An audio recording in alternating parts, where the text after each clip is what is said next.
Hello, I'm Eagle Gardens 1 on Instagram, and this is fucking talking shit with Eagle, episode 616. Hopefully, you guys have had a great day. I know I have. I got another great guest for us this evening. Best Friend Farms, you want to tell us how you're doing and, of course, where they can find you? Hey, I'm doing pretty well here. Thanks for having me on. And I'm up here in the beautiful state of Maine, hanging out up here. So, um, yeah, kind of having a later night That is. sesh. It's Go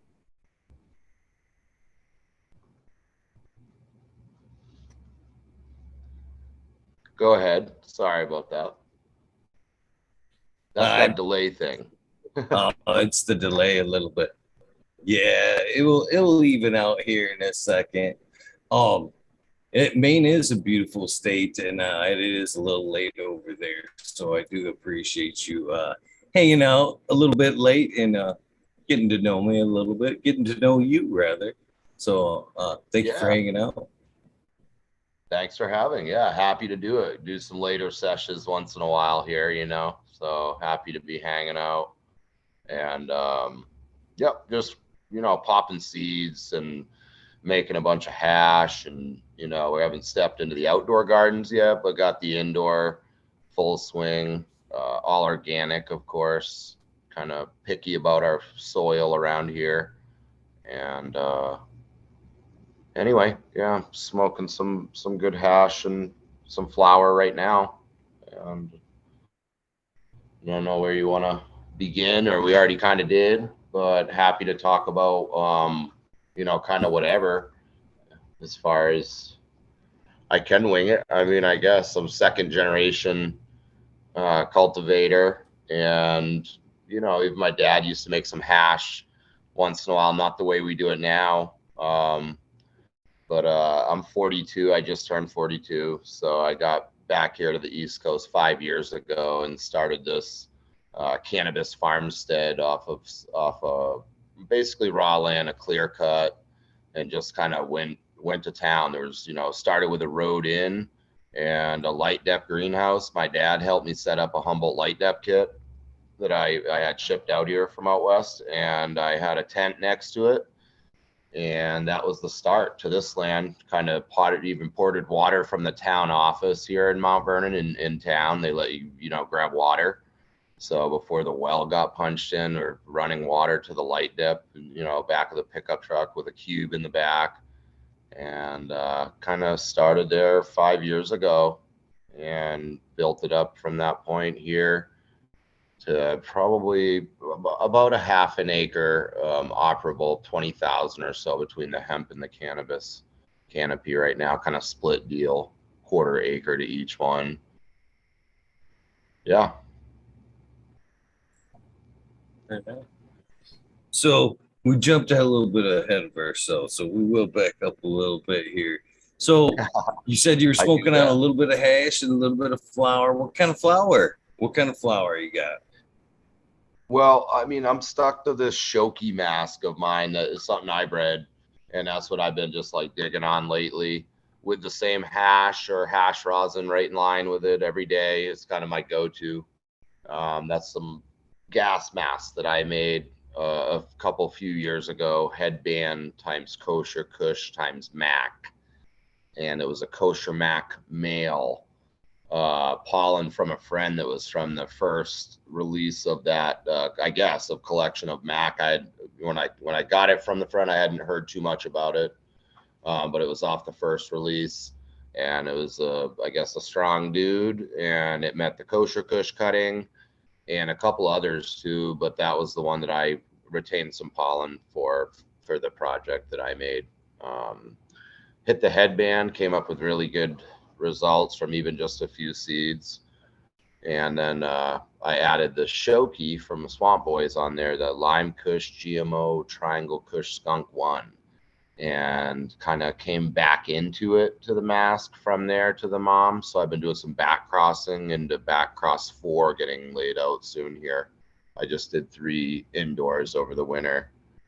and testing the progeny from like even a small trial of 10 seeds or so, 10 or 20, and kind of try to stick to, even on the F1s I'm breeding, of trial testing a 10 pack of seeds or two, like something that I would have either purchased, given, donated, or maybe eventually released for sale, like most likely this year, even do something. So I'm trying to see, I want to make sure or find that I want my breeding to show me that I can find, and people could find, a keeper out of 10 or 12 seeds, be stoked with it. So yeah, so I think I found this Shoki Masfino that I'm smoking now, though, honestly, out of about 40 or 50 seeds, like 20, 25 girls have run to pick this one here. So, anywho, Sounds super gassy. Sounds super very, gassy. this one's, Sounds delicious. it's gassy, and then this one has like a skunk one kind of thing, a looser structure than the mom, and it's got a little bit of a kind of like pukey, skunky GMO kind of thing to it, but it's definitely got that skunk one characteristic. It's got very big fat resin heads. Get a really big, like, double drop in the 120 micron set, even over the 90 for this one. And a lot of ours are pulling fatter head stuff too, actually. Fully matured. We don't do much, and if I do any fresh frozen stuff, we're all air dried. Still for now anyway, and have been for a while. So doing air dried, and all the stuff's fully mature, where I'm letting it finish. I'm not cutting it down early, and I'm letting it dry properly and cure properly before we wash. So then air drying for the finish, 2 weeks on the air drying after we wash, and the whole thing takes quite a lot of time. It's a different product, obviously more traditional lines. Even to the rosin will be often, I guess, a drier, more cured product. So.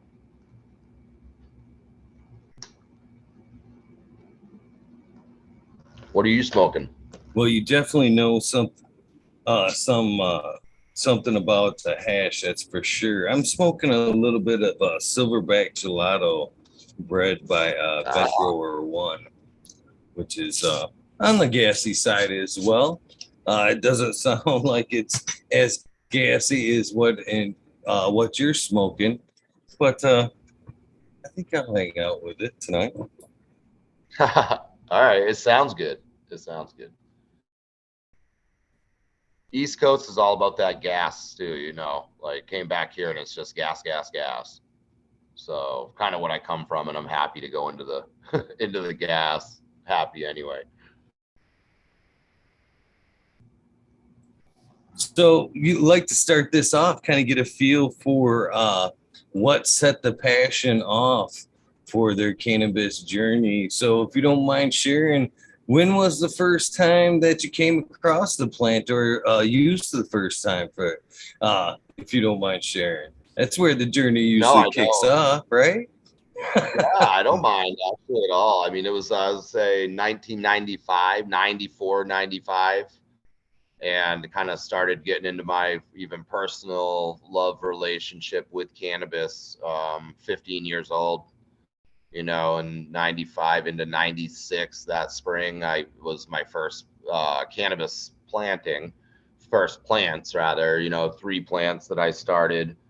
I actually started from seed too back then, those days, and being a younger teenager, didn't have the access in general, even anyone really, to clone stock and plants available. So it became, some swag seeds retained from some tendies, which we called tendies, the Pretendica out here, and then had some, green bud seeds, which would be some local homegrown that popped a few beans. So, I geek out and label them with whatever, some type of label, and start up my little, under desk lamp, and then into dad's cold frame, get busted by dad, even though, he used to grow, and I'd go into it and no, I don't grow it here. But anyway, I kept doing it anyway, and had a few plants go out at 15. And the first plant in the back of mom and dad's house. And I just kind of repeated what I knew from growing up.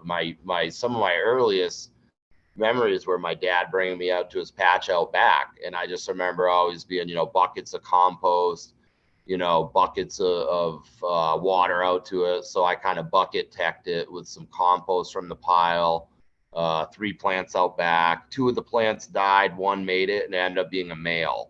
So that's the funny thing is the male, it showed me the male plant the first time I ever grew any cannabis plants. And I guess from there on, it was also became aware that it wasn't just a female plant. And that kind of turned me on to the breeding coming from seed originally with it, and knowing seeds from farming and growing up, my parents both being at-home organic farmers for our food, personal food through the year.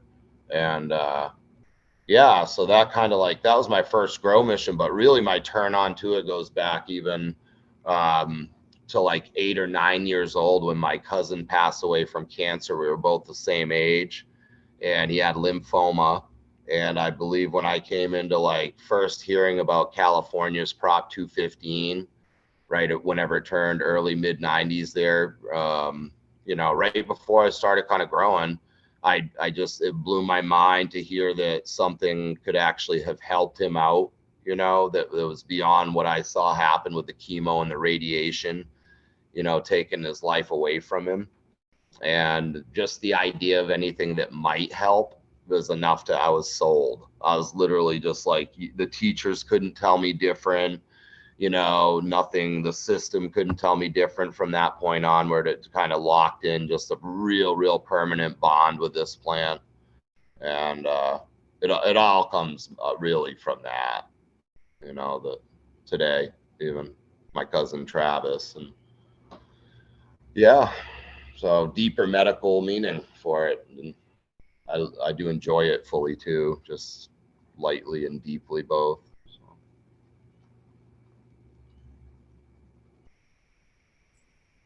That's awesome. I definitely appreciate the generational farmers.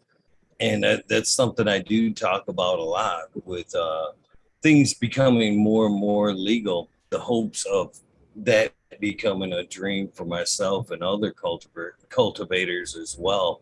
Man, I can't wait. Well, I'll never see it. You know what I mean? But I would love to see it someday. There'd be a sign in the yard as we drive by and see now as a generational farm, 100-year farm, generational there. Yeah. Cultivating cannabis would be super amazing. So I greatly appreciate that it's already a generational thing for you. And if you make it, you're making this difficult already because you're way ahead of the game at this point in the story already because of kind of the generational thing. Again, with the organics kind of upbringing as well, and then with the early on cancer kind of angle with it too, kind of changes my tactic on how we talk about tonight, because usually those things happen in different phases, and it isn't necessarily until later in life that people appreciate the plant. And it sounds like you're way ahead of the game here, because, and again, I kind of talk about that the cultivation side of things is some of the most impactful part of the medicine, to be honest with you.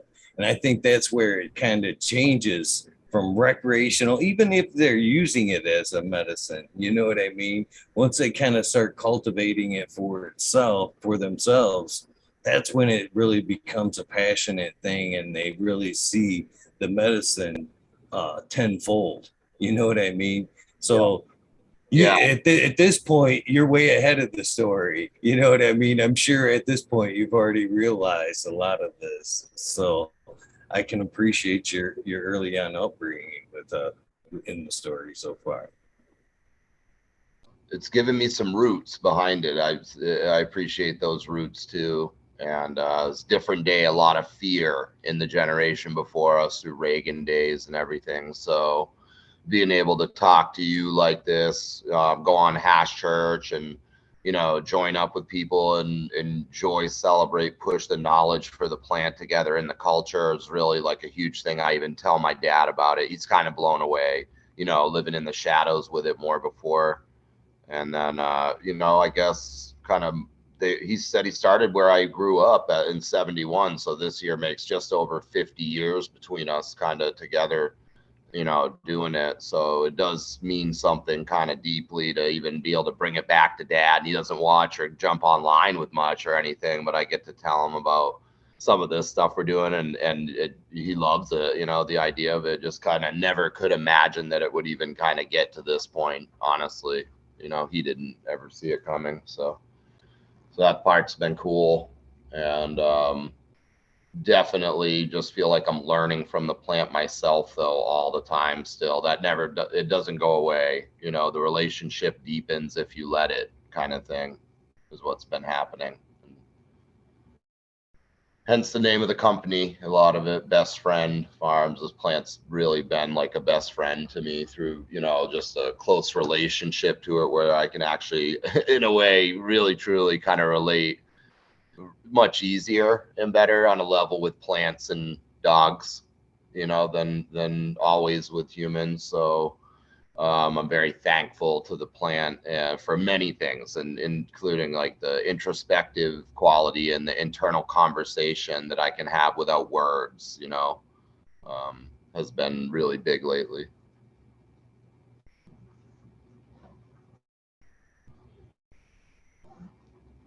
I could definitely feel a tighter relationship with the plant, for sure. And I've always had a special relationship with the plant, even more so it stepped up, like I said, once I started cultivating it. But even deeper, um, this last couple of years when I started to take the organic side of things more seriously, you know, that's when a lot more doors opened up for me, and my relationship with the plant definitely deepened at that point. And it's kind of weird that it took organics to kind of do that. Like I said, I had a nice relationship with the plant before, but once you bring the organic side of things into it, and it definitely changes. You and your relationship with the plant. Yeah, it simplifies things while showing how necessary a good routine of health with whole diet and good clean water, the organic thing being a whole ingredient kind of diet or living system for the plant, has done a lot for me too. Through that connection with my own health actually has gotten a lot better from the organic connection and life for the plants, paying attention to a living thing with what it needs and not forcing things onto it.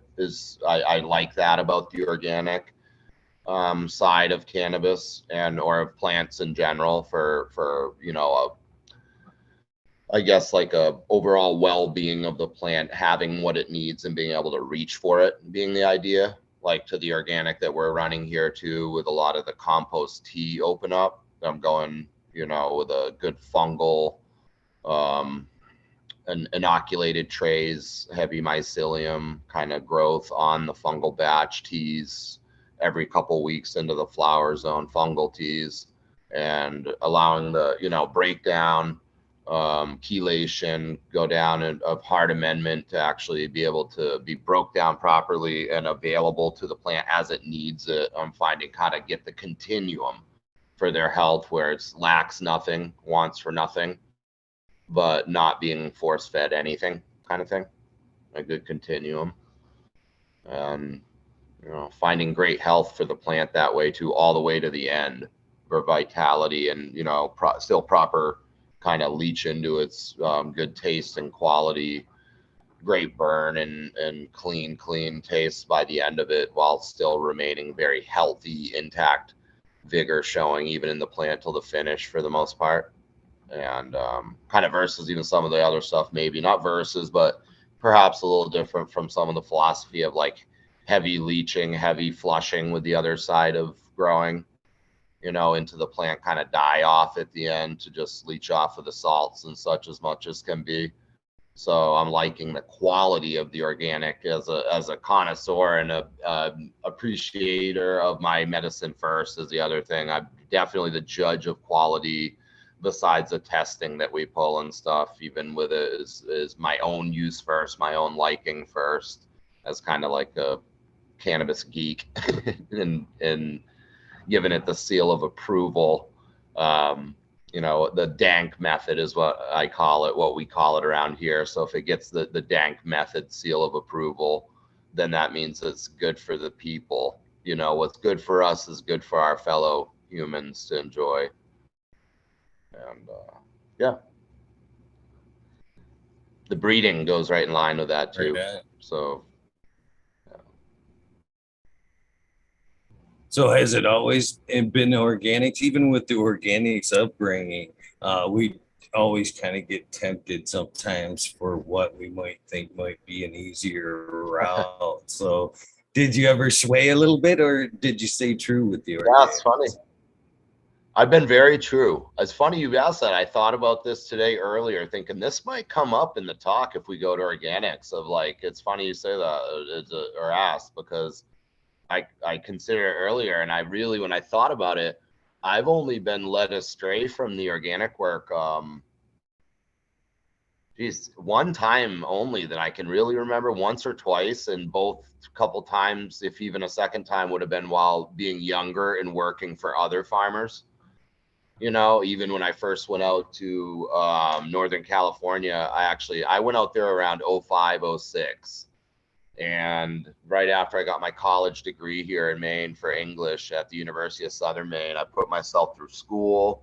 And right around 25 or so, I decided I'm going to go pursue what I've been doing along the whole time with the cannabis that I'm loving. And I went out west. And when I first got out there, I know in the first year even of being out there, the person I worked under too, or with there that ran the farm, owned the farm, was heavily organic and is now too, very much, very conscious organic. But I know same thing, like you said, it kind of maybe led astray in what could become type of philosophy with some off-grid indoor out there. And I was running some of the gardens with the person, and it went to that kind of bottle fed stuff. I don't remember what it was, but I do remember it being a failed mission. I'd say that it was beautiful living soil for one thing. It was an inert medium, and I don't know anything really about hydro, but I understand that it would have to be more corrected pH balance, things more dialed in terms of control with those synthetic bottle nutrients being used. And I do remember, unfortunately, but it was kind of failure in the mission compared to even the organic way that person knew more. And I just discussed at that point and said, hey, this is not my world myself, and I know this little bit about it, which we're not doing. So I'm better off to run organic, and I haven't looked back since then. And that's one of the only times I can recall actually, trying to use anything but organic. And then I guess just tuned into organic the whole time, have been refining the process as we go for sure. I don't branch out into anything too funky or, too new day or anything that's like more related to other plants in other parts of the world. Even, techniques. I'm kind of keeping it very heavy compost base, man. All about the compost and kind of raised on compost, good compost, and geek out about it here. And essentially compost tea fed. And we turn our soil over, thing even indoor, just pull the root ball and go again, refurb with some mostly compost, little bit of fish, and little casting, and go back in again. And yeah, anyway, so not too much knowledge in the other side of cultivation of besides organic.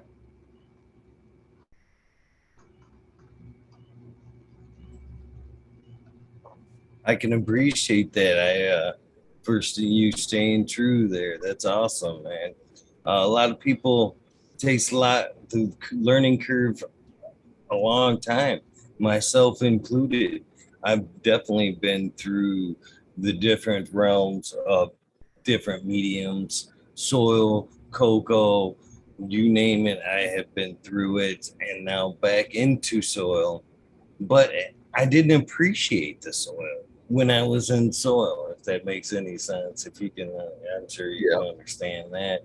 It was like a I one and do. done back then. All it mattered was what that Yeah. bag said. And, you know, I look back at all these years of dumping soil and not, I just like, oh, especially now that I've like taken organic seriously and, you know, trying to find my way as a proper steward and growing and, you know, in my place on the earth anyway, in the world anyway, you know what I mean?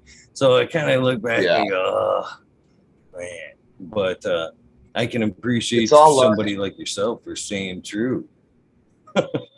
Yeah, it's all learning curve. I thought a little further about it too. When it really comes down to it, it comes down to what, it comes down to the dank and how good, the quality is. So I would even kind of ask you, have you found that now that you're back into the organic method more and seem to be loving it or enjoying it anyways, are you finding the herb to be more enjoyable from your organic grow?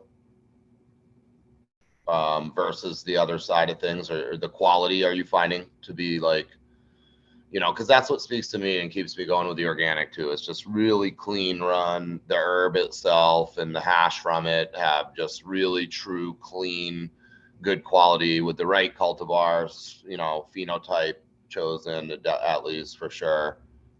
Seeing the smoke results being just really, really better than any other things, even that I'm trying once in a while. I'm kind of stuck to my own anyway, but so I don't range out too far. But I'm happy with the organic quality and wondering, are you finding the same with your grow?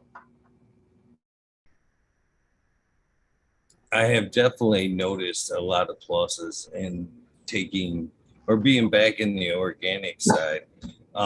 First and foremost, the thing I noticed uh, about being back into the soil and completely organic was plant structure because I brought it was kind of reintroduced in the garden through the show, to be honest with you. A good friend of the show, Mr. Smiley's Gardens, who handles the more organic side of things on the channel here, had been growing organically since the time I had met him and had been crushing it. You know what I mean? And had been talking organics and was nice enough to put me together a couple of earth boxes and go, all right, well, you know, here you go. You know, you want to take it seriously, here you go. And I did a side by side, all the same strains, uh, jelly bean, some in cocoa and some in the earth boxes there. And what I noticed right off the bat was plant structure. You know, the ones that were in the earth boxes were bushier plants, uh, structure, all in general, all the branches were much thicker. Uh, Yield that round was it actually had kind of kicked the cocoa's butt. You know, it was almost Oh two to wow. one. There was a flavor, you know, definitely a flavor. Not, I don't want to say increase, but there was definitely a difference in flavor there. You know what I mean? Yeah. Obviously, you do know what I mean. Yeah. And the Yeah. cleansiness of the smoke is definitely, you know, there's something to be said about just making sure you've got a nice clean water and, you know, not having to worry about pH as much or the flush. I heard you mention the flush earlier. Uh, yeah, the less frequent waterings. There's a ton of things I like about being back into the organics, to be honest with you. And you know, Yeah. what another thing too that that round um, dispelled a myth for me, and that was uh, the time it took for organics was is usually misconstrued as being a slower growing method than cocoa. You know what I mean? And here I'm in Michigan. I'm a caregiver with 5 patients and was running a perpetual harvest. And the cocoa was nice because you could up pot because my space, you know, it was always going from a solo to a 1 to a 3 to a 10. You know, that's basically the rotation because of space. And I've always heard that in organics, you pretty much wanted to start in a big pot and let her go. And because of space, I thought, nah, that's not, I can't do that here. But what I learned in that round was I did up pot, and then threw her in the earth boxes, and it kept up just fine, if not a little bit better than what was going on with cocoa. So totally dispelled all that. So to answer your question, No doubt. I'm very happy to be back in their games. That sounds right on, man. I'm stoked to hear it. So similar situation, caregiving here to myself. Since I've been back here for the 5 years or so, and in a rotation of up pot into bigger plants. Going into the run for plant count that we have here actually was a shift from the West Coast, where I was running organic out there too as well, and even raised beds with a short, not very deep soil bed and screen of green, sea of green, plant per square foot method, actually indoor and in the light depths out there before I came back. So it's been an adjustment back to larger plants. But with organic, they're going well in really good soil. They branch well. The structure's there, like you're saying, nice and thick going in. So we got a good continuum going for the up potting, cycling into, new container into the final finish. And I find the same thing. It's nice. I haven't thought about flush or a pH check, and I don't know since when, years and years and years, and not since I've been back here, not for years before I came. And we test the water here though. So we got beautiful water in Maine, Michigan too. I would kind of assume, you guys have at least access to really good, plentiful water. And that's a kicker, man, for good cannabis. It is coming from out west and southern Humboldt to Trinity, Sonoma, back to southern Humboldt before I came out here. What a difference for water. Unbelievable. I mean, it was kind of scary even out there for water. And then back here, it's just a plentiful resource that is even mostly taken for granted, even just because of how much water people are used to having here all the time. So I've been really stoked on the clean water, ran testing, and we're at like a 6.2 pH naturally, and the water just by test results looks pristine, just about pristine. And then soil's really good out here in Maine too. I would share that as well. Like, have some really good help with some soil formulation from some organic, folks that are actually have been taking care of the soil needs for my family too, and people in the area for a long time. So get great help there for just professionally built organic certified soil, and a lot of good resources. The topsoil in general in Maine, probably into Michigan more too, is really, really rich, fertile, sandy loam in the valleys and river valleys, and rich topsoil. So really good natural soil for farming, even outside of formulating. Good soil, good water, shorter grow season out here.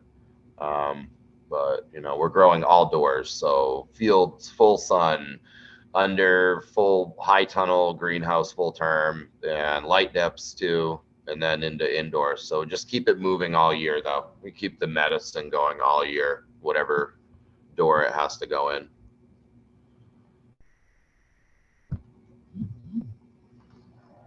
I can appreciate you moving around in your growing journey as well, man. Nothing that like hands-on experience, and each place is a challenge all on itself. So, which has been your toughest area to grow in, and which has been your favorite area to grow in so far? Well, it was actually really tough grow scenario on the piece of land that I was at before I came out here in southern Humboldt. It was actually more of like a northwest sweep um, for exposure, so it didn't get the full sun all day, Emerald Triangle type dream that you hear about. So I was kind of like, got by where I could with the scenario that I had at hand. And I did well with it. It actually, that goes, it kind of like taught me a lot, the adversity to out there with between, like the pocket of a lot of thick woods timber around and then the cutout in the middle, the exposure not being the best. I had to deal with powdery mildew, botrytis that would come in, and it really kind of honed me in on what strains and what types I could actually run with out there, that were some were resistant where some were not. And I have it better out here for the grow, even in terms of like the sun grown comparatively. This piece of land that I came onto out here is beautiful, and the season's shorter being Maine, but I just beautiful piece of land I came onto, and I get great early morning sunrise, exposure, almost all day into sunset with a little bit of cutoff on the later portion on sunset. So I'm at like a direct anywhere from 12 plus 13 even to 15 hours, 14 even direct kind of thing, middle of the yard for the on time. And just really good airflow, which I was explained. Someone who was from Virginia came up here and we talked about the garden. I showed him around. They explained that a big component to successful farming or agricultural venture into land in Virginia, they phrase it as air drainage. So we have wonderful air drainage here, known as like a windy area in the foothills between the Atlantic and the White Mountains here at about like 600 plus feet. And we just have air moving all the time, which is can be kind of frustrating for the humans and the dogs, with the constant wind chaos, but energy. But it's very, very good for the plants to breathe that way all the time. It never really doesn't stop much, and it's become like a microclimate here in a way for a beautiful cannabis terroir, hash terroir out here. Even compared to where I was farming, you just have to learn to extend the season through what we're not heating houses yet, but if we were to either mix light or heated houses. And again, I just work around it between indoor light depth, full sun kind of thing to be able to just keep growing all year no matter what.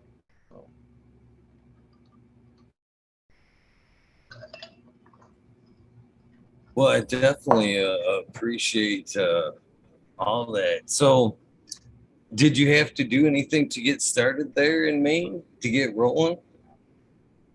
As far as Um, like prepping the land, and yeah, yeah, it was everything from there was a road in.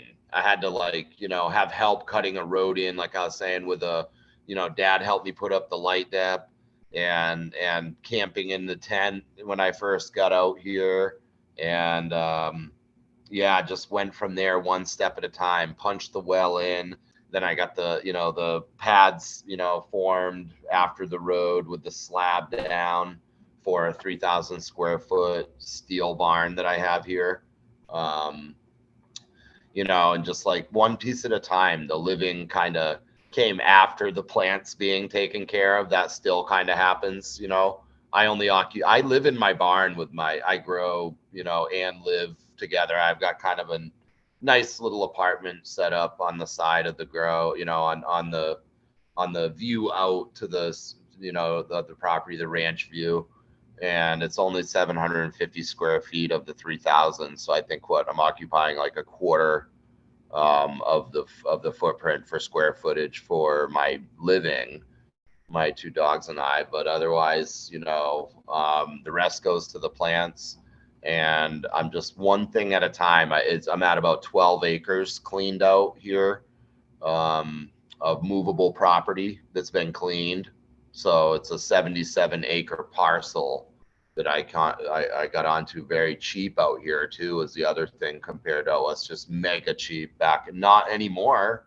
Things have all very much changed, inflated beyond double for value, which is good. But, glad I got it when I did. Picked it up really cheap, but it was a messy clear cut. It was messy. Like none of the Mainers or the families around that used to even own the land here wanted to buy it after it was cut because of how messy the job they did, and they took all the valuable timber, which is what a lot of the old Mainers, most of them even, that's how they quantify value for a piece of land in terms of longevity value for family land would be, valuable white pine or hardwood on the land. So for me, when I picked it up, it was actually geared towards even advertised for people farming. It's a great starting farm property that was already semi cleaned out. And anyway, I kind of agreed and caught on to it, and it's been a lot of work, a lot. I don't think in my lifetime I could do it again. I probably could, but it would be a lot. It took a lot to turn raw land into something this workable, livable in 5 years. Very happy with it and tired from it. But very rewarding, and just like really good move between the land, the soil, the water out here for making this medicine for the people, for us. Has been good. It's awesome, man. Living the dream. I can appreciate you being right there with the gals. Uh, that to me is the dream. You know what I mean? I've met a few growers, or I've talked to a few growers that actually have at one point or two live in the greenhouse with their babies, and I couldn't think of anything that what a great vibe to have that natural sun come, wake you up in the morning, and that nice fresh scent of cannabis in the air in the morning. I can appreciate it, to be honest with you. Very much. Me too. Yeah, it sounds good. So you were talking earlier about the wind in the area. I'm honestly a big proponent or advocate of stress and or stressing your cannabis plant, and wind being one of my favorite stressors for stressing cannabis. And you would think because turfs are volatile that they would burn off in a heavy wind, but I think it's quite the opposite. That heavy wind and shake actually makes a more terpene bud, a real stinky flower, and high in THC. To be honest with you, that constant sway is always working and stressing the plant. It might not equal into taller, larger plants, but right. Beautiful plants nonetheless. Yeah, very dense and good sun and a lot of wind. Like you say, and not stretchy, lanky, reaching for the sun type of thing, at least outside, but very much like a dense, properly formed, really kind of like sturdy plant too, with all the density and the flower formation as it should be. And I even find, that stress in, or environment rather, kind of more harsh environment for wind and sun, even when they're early seedlings, like this time of year, as I'm starting them on the south end of the house in the apartment here. I'll move them right out back on the south end of the barn. It gets really warm out there. We get the dump out of warm exhaust air from the indoor, and it's beautiful sun coming in south end, reflects off the barn, and just stays like a warm pocket back there anyway. And I pop them out, right, tiny seedlings, not even out of the dirt yet, this time of year, and keep them out on the back table, and then bring them in at night. and kind of thing, like my mom even used to do, you know, with their little seedlings and stuff, and get them acclimated, get them into even the earlier the better if they're going to be outdoor plants. And that wind will, you know, like really heavy wind, heavy sun kind of thing early. You got these really sturdy little plants with tight spacing, thick foundation stem underneath them, you know, instead of like lanky bean poles with artificial light that kind of want to flop over like a bean sprout, you know, leggy. So yeah, it's good stress. And another thing I found too, you're talking like terps and in the sun grown arena here for Maine, with when it comes to like the terps and the hash that we're seeing. Michigan, another one with the water rich, ambiently water rich state, humid, a lot of water around, and a more northern climate. Than what I'm seeing or thinking is, you know, I kind of get this idea that the trichome is kind of shrouded or enveloped in this environment that's very much more humid, even in general, than what you have like a humid bath in a way environment, versus very dry in some other places where sun-grown cannabis is produced, you know, for kind of like in Cali, even maybe, where heavy yields. Not saying the hash isn't great either. There, just saying from what I'm finding here and seeing some, you know, people make some really good hash, get some hash wins even out of Maine, and seeing some of the hash coming out of Michigan too, and some friends that are doing stuff there. That definitely seeing some really, really, really terpy, high grade hash come out of these states, these, you know, these two states. And not, again, don't know elsewhere what else is going on, but it just seems like maybe a little bit of theory of like the environment being much more humid here, that it seems perhaps like a really good, at least nursery kind of suitable environment to raise up trichome, you know, to actually have all of the moisture around it for it to just be as full as it could be expressed, instead of perhaps maybe more like dehydrated, dried up, where it's still there but maybe not as much of the you know, moisture around it to let it become everything that it can be. It seems like almost in a way, like you're saying, wind brings out the terps. It seems like some of the rain, even, and some of the dew in the morning, definitely that time where you get the dew out here every morning. And when you walk in the garden, obviously the stomata's open certain time, they release and open up, but it's that water that comes in every day into the morning here, then burns off, you know, is definitely a huge difference that I didn't see out on the West Coast in NorCal where I was growing. You didn't have that, you know, kind of cool, wet sweep that always left water on the plants every morning.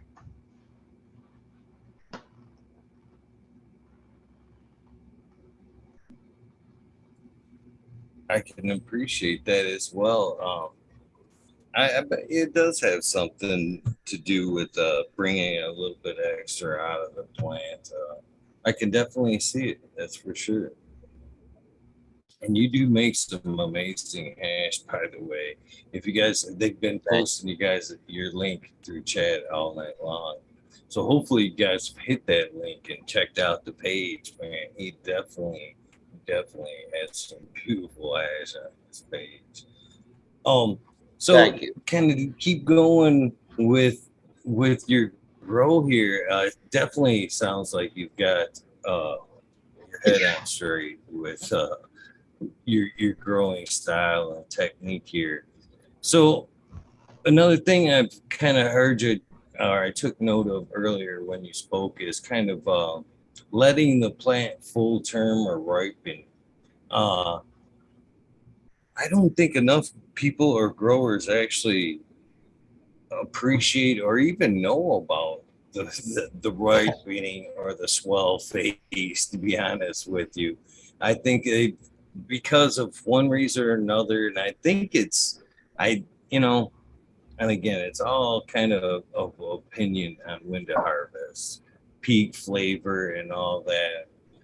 But the clear to cloudy side of things, I kind of think that was Yeah, that is maybe peak for maybe flavor, but I think it was more push for color, to be honest with you. At some point, uh, the lighter color hash kind of, you know, was the craze. So I think they kind of that tended to push what people heard on when to harvest. And I think, and like I said, they kind of cheat themselves by trying to harvest there, and then they're trying to introduce, especially if they're running artificial newts, bud hardeners and stuff, all artificial ways of getting that swell early on instead of appreciating it. So, do you do that for more of a hash reason, uh, to let it ripen up and swell? Or, I mean, when did you realize to let the plant necessarily properly ripen up?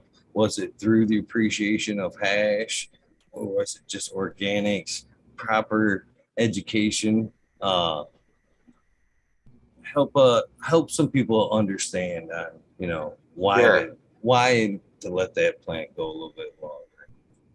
Yeah, no, I'm happy to talk about this actually, and like without knocking what's going on, because I really don't know, but I see some things like you're talking about too in terms of like color kind of preference being the ruler, yeah, at least in these early days. As you look at this paradigm shifting, we're really not that far into anything here in terms of legality and openness with sharing. So I really think just like you saw some of the old, hydrocarbon work kind of go to the side more and more, perhaps, then things just change for one thing, and we shift and learn better, different ways, and a lot of people will probably prefer to have taste and effect at some point as we learn more about the plant and more about our enjoyment with it versus just an aesthetic value. And so one thing I would say, and the I well first is as I become more familiar with the plant and feel this really good relationship with it, like I was talking about earlier with kind of a getting homeostasis from the plant and trying to give that back to it, or have the same symbiotic relationship for well-being together, then I'm seeing the plant for me. It's funny because early on in high times back in the 90s, other stuff you're hearing about, kind of like Grow 101 says, wait for the pistils to turn red. We used to hear that back in the day. The pistils turn red, it's ripe. And then we heard more about as things change, open up more. No, or also, hey, let's look at the trichome, get a magnifying glass out, right? Look at the trich head, see how swollen it is. See if when you get on the line of that amber tint, is what we used to hear. When you get that amber tint on the trich head, that means you're into ripe. If you let it go fully more amber, you're going to be on a more, what used to be understood, or at least kind of theoried, was a more sedative effect. If you're letting it go longer, we're going to have a more like zesty effect on the earlier side of a clear trich head. And then honestly, the truth is I let both of those things go to the side. It became like, as I'm learning more about the plant, learning that the plant gets what it needs without forcing it, then I'm also learning the kind of the philosophy of no fruit before it's time kind of thing. And as a farmer, if we're farming a ripe vegetable or a ripe fruit, then we're not just going to go on conventional color code, which is how conventional vegetables and fruits are sold in the grocery store. And I mean, not to, I could go in and talk all day, but it could go in different directions. But that's really what has to be different about cannabis versus other produce and other, forms of plant that we sell and take into our bodies.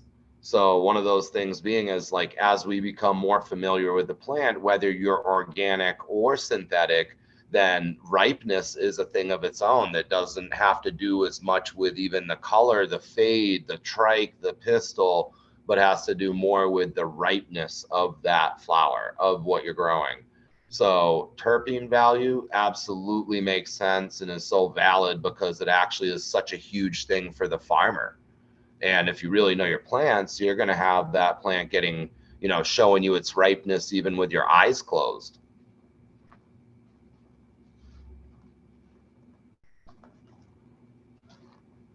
I completely agree. I kind of looking at it as kind of what is the term I'm stumbling for words here. Curing. It's kind of curing, naturally curing when you let it ripen out. It's taking it closer to that phase that you're gonna try to achieve later on. That's kind of the way I look at that ripening Yeah, as well. that's a good. Yeah, I mean, you said earlier, you said kind of like cutting to the chase, or maybe cheating your way to the point of getting. I don't know how you phrased it, but it was like I heard what you're saying, and kind of like not letting it go the distance, getting that when we go talk about the hash or hash game, hash rosin with the lighter side of it, and the coloration that's being kind of paid attention to heavily. Then I don't know, from my experience with it too, I found that some of that stuff that I'm trying a few different things around products of really some really kind of good looking and good name products, and I'm finding a similar nature, just like the hash maker friend and I will try and dig in, and there's just something to it no matter what company it is that's doing it. When it's that fresh frozen, freeze dried, even between sun grown to indoor, and without, and I'm not knocking it because it has its place, but there's something that is just not full effect, and it almost seems like it's like a little bit maybe terp hot even, and then goes kind of like away really quick, and the effect isn't as lasting with even, and it's just, I'm finding that like maybe some of that fresh frozen freeze dried stuff, and not saying all of it, the right one will hit, I'm sure, and can, but it just seems like it's almost kind of like cutting something out in a way. It's not a full effect to the product, to the medicine, that to ask about it with, where I'm like trying, going mature, going to smell ripeness, and then just kind of sticking to SOP for the dry and the cure after it goes to ripeness, whether sun grown or indoor. And ripe speaking to me, cured kind of speaking to me, even in the end product, into the hash rosin and stuff, and it's definitely got a different look to it, but maybe not as juicy and wet on the look as much. But we have some very light colored, even air dried, hash rosins coming out too, pretty much white. So in terms of color, it can be done with the other side with how we were doing things too, but definitely more about a full effect and a full taste value that translates to the smell. And that would just, I'd say, one thing that why I would stick more in a way to what we're doing this way, is for that taste value to affect, to match the smell that you get from the flower in the first place.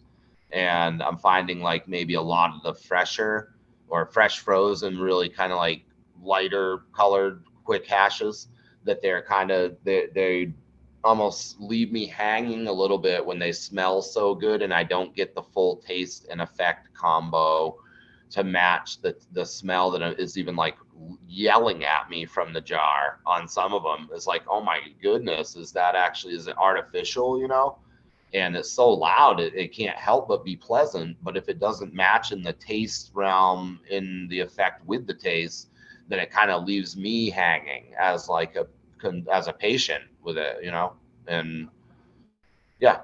So trying to, that's why I stick to fully finished kind of thing. Don't want to get left There's hanging. multiple angles. I agree. And I think a lot of the thought of people, the discussion of flourishing, is ignorance of actually growing the plant, to be honest with you. Because to think that you're going to take anything back out of that plant is silly. You know what I mean? What are you trying to flush out of the plant? You're not going to flush anything out of the plant. You know what I mean? So that is a terrible misconception, I think. If you're trying to flush the soil, then I think you're pushing the plant too hard. You know what I mean? Right. And if you're letting the plant necessarily ripen its senescence out, it's taking control and it's stopping uptaking and it's naturally flushing itself out anyway. So I just think that, you know, when people talk about the flushing aspect of it, it's really, they just don't understand the process, or they're not taking it far enough to understand that they don't necessarily have to push that flush as hard. I don't know. What are your thoughts on that? I think it's great. I love what you brought up, man. When you just talked about like flushing the plant or flushing the soil, it kind of gets my wheels turning.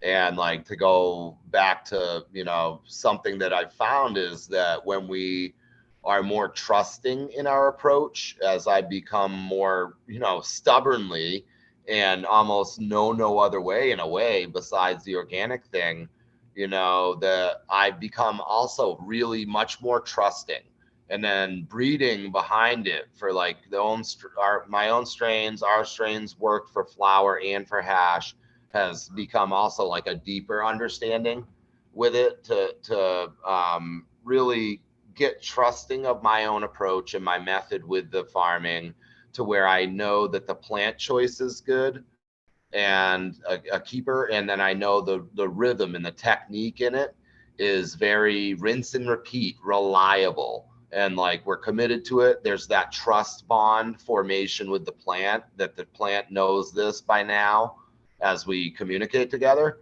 So it's really one of those that we have a good thing, some of us, going with this plant, and we get the trust back from the plant that we give the plant for what we put in, and what we're putting in as we learn to do this with our lives also is becomes more solid. It becomes more staple and simplified. And we then start to focus more perhaps than I have on, if we're going to be, you know, feeding or revitalizing, adding life, bio input, I'd call it, more than feeding. We're kind of on that feed value mentality.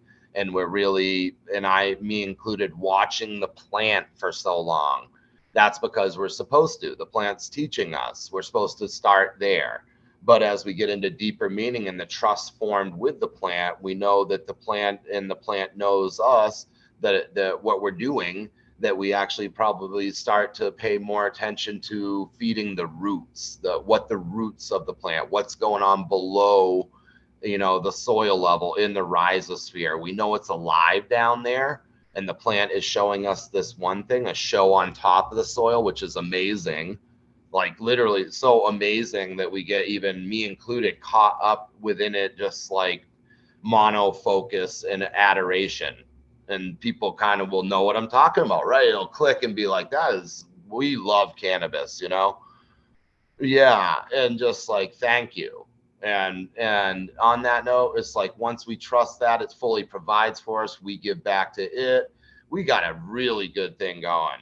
Some of us have this, and the people that benefit from us with this relationship, some of us have with this going and feeling so good with it, is amazing. It's you know, it's exponential. It reaches so many people and they feel their life pick up from it. Even simple medicine that's so deep, with like their day is brightened, you know. But then again, back to it, we're starting to learn more maybe about like paying attention, where we trust the planet impresses us, and we don't probably impress it, but it trusts us, you know, maybe. But we can start to actually, you know, think about the soil, what's going on down there, what happens when the lights turn off, how alive is it, am I feeding, what am I feeding? And if I'm not looking as much at the plant and more about like trust and what's going on below or within. Anyway, I'm trailing off, but that's kind of I think related to what you asked me. It's late.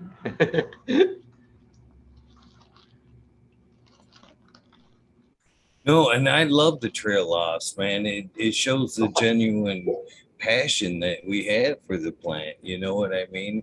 And that's why when in the beginning you kind of asked, uh, you know, is there, you know, a format or whatever? No, because I love the strays. You know, I tend to love to watch people run with their passion. You know what I mean? And no matter where it may lead, to be honest with you. And kind of tying into a little bit with what you're talking about there, that relationship with everything. And we kind of talked about it a little bit earlier, that special bond with the plant, the cultivation. You know, when I dove into the soil, the mycology side of things, that's where I it's such a deep hole as it is, but the mycology side of things really sucked me in, 100%. And I don't think I've ever left that room, that door, to be honest with you, because the relationship with us, the soil, you know, our gut biome, the relationship that we have with everything is incredible. You know what I mean? How it is true that we do have a second brain in our gut and all that good shit, but it's that once you kind of make that direct correlation to things, it's very strong and very cleansing, I think, to be honest with you. And with kind of talking about that, I've one of my dreams, or I hope it's a lot of other people's dreams as well, is I know in the 70s they kind of realized that horticulture had a lot of amazing benefits for like PTSD, recovering addicts, and stuff like that. And I would like to see it kind of come back to that, even through. I noticed that you're a hemp farmer as well, nonprofit, maybe hemp farmers trying to get recovering addicts or recovering people out of criminal backgrounds, try to get them to reach themselves, you know, kind of retouch, you know, would Absolutely. be awesome as a I recovery agree. type setting for people. So I hope that as cannabis goes forth, man, somebody digs in and does a nonprofit along that lines of helping people recover that way. You know, I think that would be an amazing way instead of sending people off to these detox, super expensive detox camps where they 90% fail. I think Right. something like what we're talking would have a much better recovery rate, turnaround rate, to be honest with you. Uh, Oh, so I agree with you. I mean, yeah, it's putting people on more drugs and expensive, place to get back onto more different drugs that, pharmaceutical base after already having a problem, what doesn't seem very efficient or proactive, really, in a way. So I think that this could help and does help even already more and more and more. I'd like to be able to share this land someday in that way. Obviously, you need some more stimulated income here. We're doing that as we can, and I've been independent here myself, all still. So we're getting there as we can. But I intend to share this with people, and not sure exactly how or exactly who, but the idea of helping people that could recover, from whether it's addiction or even abuse, type of thing. One probably in either realm or both. Talking to a friend of mine that just bought a farm actually up in northern Maine that would like to turn his place into, he just bought in the last year, into something like that.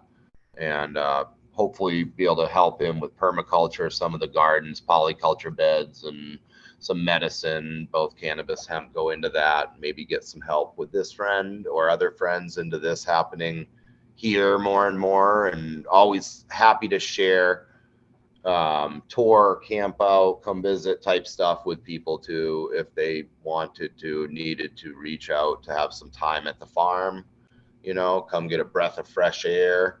If they're simple, needed to camp, not an open invite to all, but a need basis, of course. But, the farm's open for that. And as it's simple, and hopefully someday it gets a little more complex to where it can be shared more. And then, genetics too. I'm hoping to release some even onto the public market perhaps this year. But I have some genetics for yourself if you reach out to me, or some donation for people in need here and there.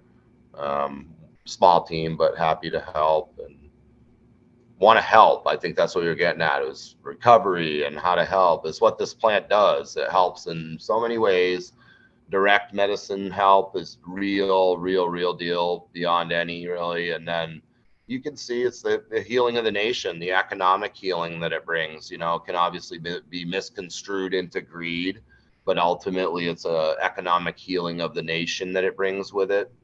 And a lot of good in medicine for the people in small to large and various ways, you know.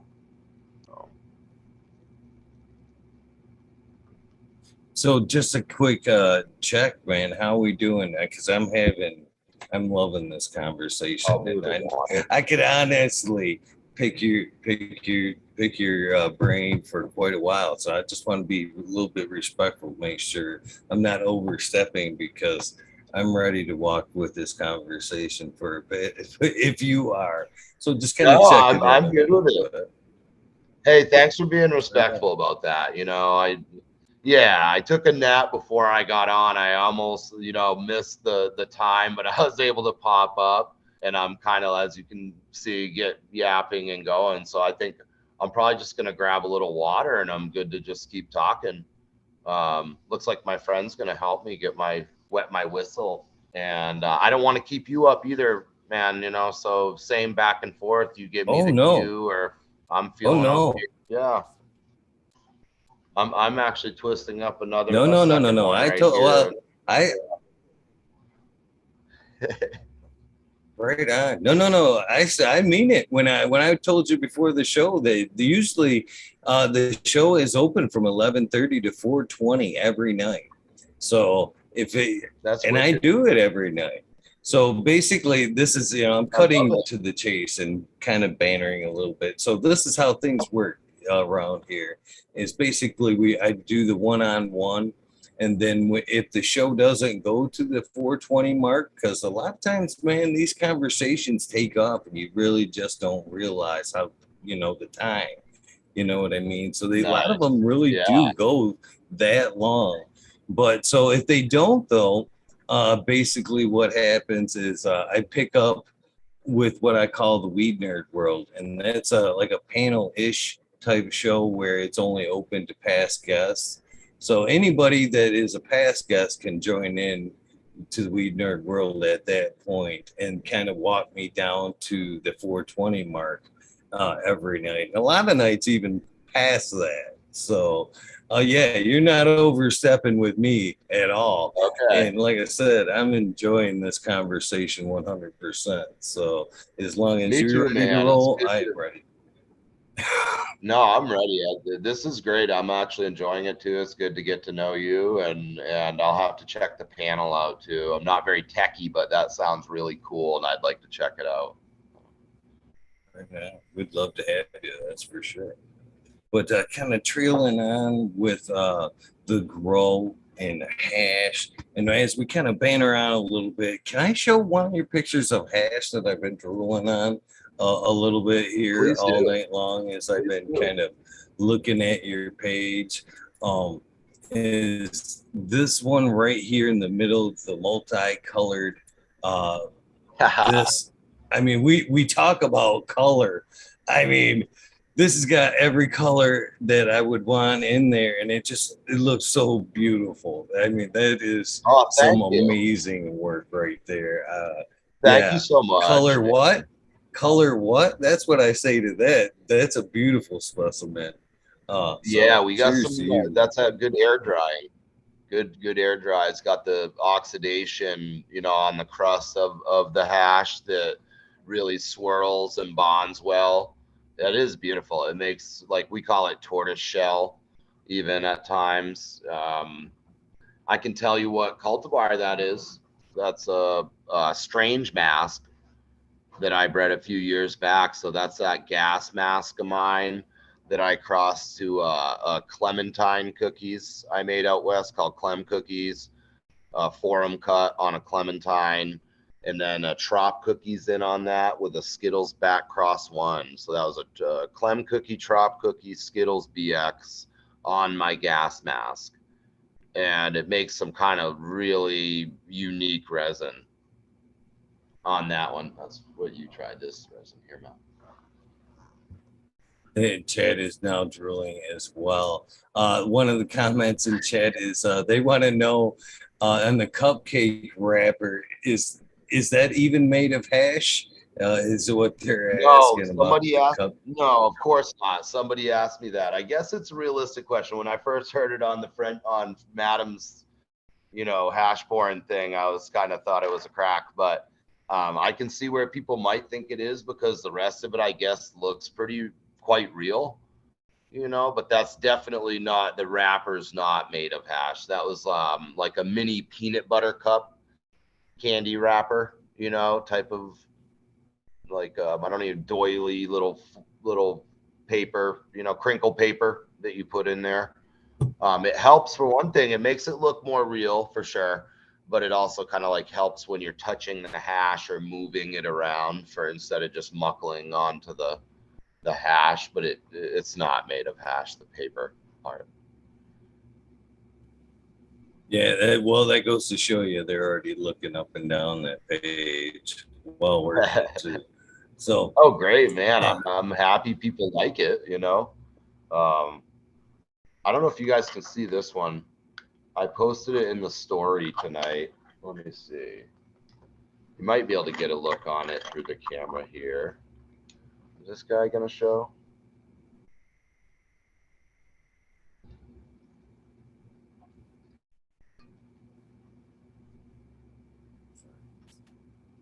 So that's a 1 ounce ball of the Shoki mask. It's in the story if people are checking it and interested, get a little bit more of a look there. But that one was just rolled up here today. And we're getting, like I was saying, really excited about that Shoki mask. It's making some amazing hash.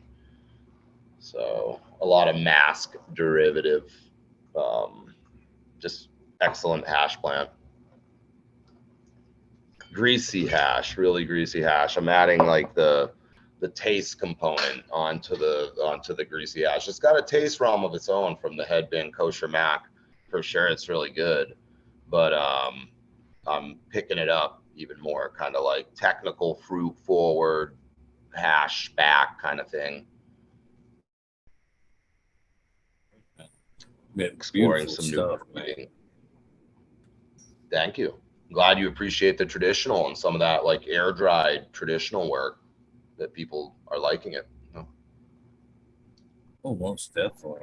So, before we kind of tie into what I wanted to ask you about that, I think it kind of relating back to what we were talking about, the old argument of like indoor versus outdoor, what makes it better. I think the ripening is some of that. What we're talking about is what people, the difference. Um, Basically, well, obviously, the beautiful sun environment plays some roles. The stress, like you're talking about, of a nice wind, play a key feature. Uh, uh, but I think a lot of that is when you're letting it grow outdoors, you're letting it go for as long as you can. You're grateful for every day that you're getting. You know what I mean? So you're letting it ripen out as long as you can, to where indoors it's more or less, for a lot of people, shamely by the calendar.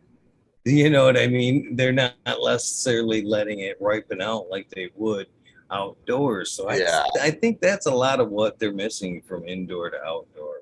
What are your that's a thoughts on big, I'd say, yeah. I think it's a big part of it, man. Definitely. As you're right about the schedule versus the ripeness by feel and smell and look and, by the day in the sun grown world. Indoors, definitely, even for us on a schedule, even though we're riding it to ripeness, it's still got a schedule and then it fits the schedule. Seeing a lot of difference though to share for years of hashing, pressing, indoor versus or along with out, and we wash batches, weekly of indoor and outdoor each week still, so we get to really actively see it, especially after last year's outdoor season, into what it's washing like now. And the washers are going really well. I see a picked up smell and taste kind of thing, and even picked up grease factor even into plants that aren't as greasy on the indoor, where indoor will be very much more strain specific for the greasy hash. And I'm sure some people know what I'm talking about, where it's like you have the dumpers for hash.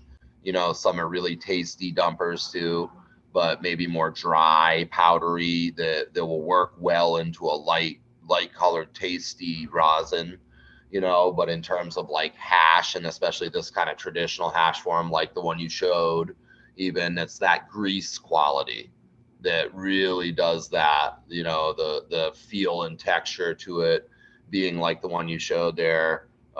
That's one of the greasiest hash types I've ever seen, maybe the most greasy. It never hardens, it just stays like a blob of grease even the whole time. So I'm trying to like into the breeding now, actually working on picking up where you got like a good yield dump on the hash, and then you got the greasy side on the dump, down on the yield, and then the next component being the terpene value, that profile that's picked up even on top of that. So because I'm finding those, this maybe greasy and big yield still being not lacking smell, but I want further range. I want it to be more defined, more, something really profound on top of the yield and the grease. So I'm working on some breeding into that kind of thing to try to check some boxes into the future more and more. Hash breeding. Oh man, that's a tough balance right there, to be honest with you, because it's I want to say it's like a misnomer, basically. Um, so what I mean by that is, I think it's kind of a trade-off. We're trying to catch the trichome heads, right? So obviously, we're searching for a high THC number by testing, which I think is the trade-off. I think in that high THC content, we're losing a lot of the fats and lipids, the grease. You know what I mean? That we only necessarily find in some of the mid to moderates. I think you're right on. Do you? I appreciate that. I love this conversation. This is beautiful, man. That's digging into what we talk about in the hash room, and been through the hash breeding over the years, especially the last like 3 years in a row, really digging into it since like starting up, talking about it more into hash church, seeing like other people's interest into my own and our own. Man, it's like really, when you said trade-off is a good way to put it, I've really kind of come to realize that or a way that I look at it is like beings that are alive. So plants, humans, animals, we only have so much given energy in a given day. And even highly intelligent people considered geniuses even would only have so much energy input for the day to get an output from. And when you look at, so like even the most amazing plants, there's only so much they can do with their on time in the photo period and then their off time. So when you're looking at it, the trade-off's a great way to phrase it. I'll use that even too, because the energy seems to shift. And if the energy is driven genetically too, seemingly, with how the plant has vigor, yield, stacking, nodal spacing, terpene value, all these things being unique to that genetic type. So I do think it's like a lean off or a trade off for sure. And to go into it, I was talking to the friend in the other room, something like a grape pie, or a grape pie cross we just recently washed. It throws down huge pile of grapey resin, really light colored, and into the rosin press, especially, like good numbers, good yield, but it's a very much more drier, fruit forward. We're finding even a lot of like profoundly loud upfront primary terps yell at you early type stuff in the fruit indica realm. Finding more of that stuff actually to, excuse me, sorry, my doggy. Matt, do you mind? Not sure why she's doing that. Doggy just jumped. Yeah, finding that stuff to be a little bit different than, or quite a bit different than the hash realm that we're seeing out of like Greece, sorry, lost my train of thought a little bit there. But yeah, it's like a trade-off. You either get that smell right up front that seems to follow more indica type, and not saying every one will be the same, but we're finding a lot of more powdery and fruit forward smelling kind of hash come off of those.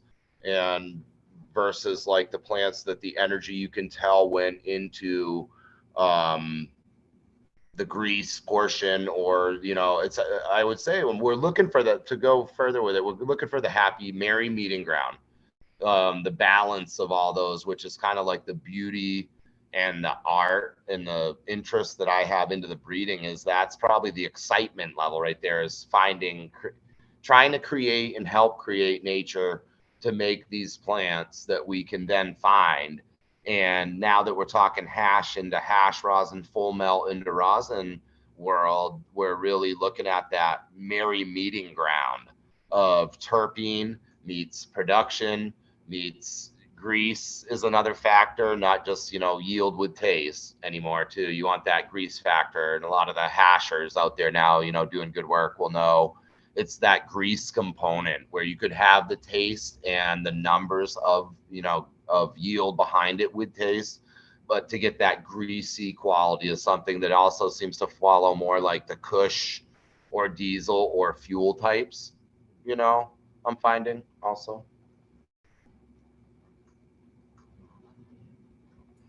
So a little bit to like the tech side of things. I almost think that a lot of the grease that we see today isn't necessarily good cultivars. To be honest with you, I think it's more tech. You know what I mean? Like the jar tech, the whipping, and of course the rosin that blends. It's smashing the trichomes and kind of forming the grease. It isn't naturally harvested. You know what I mean? I think there's a little bit of difference there.